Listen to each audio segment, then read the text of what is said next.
பையனூரில் திரைப்பட தொழிலாளர்களுக்கு கட்டப்பட உள்ள குடியிருப்பு கட்டிடத்தில் வீடு கட்ட முடியாத தொழிலாளர்களுக்காக 1,30,00,000 ரூபாய் நிதியுதவி அளித்துள்ள நடிகர் விஜய் சேதுபதிக்கு இயக்குநரும் பெப்சி தலைவருமான RK செல்வமணி நன்றி தெரிவித்துள்ளார்.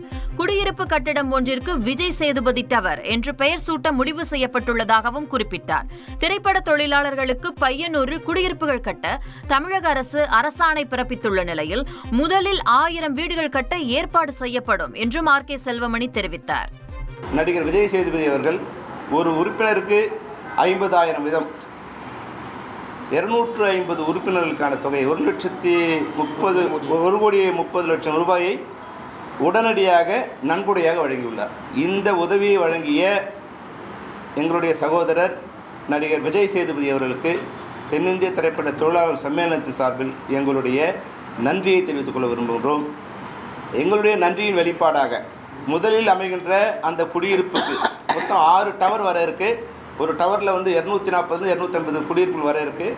அந்த குடியிருப்புக்கு விஜய் சேதுபதி டவர் என்றே நாங்கள் அழைக்க முடிவு செய்துள்ளோம்.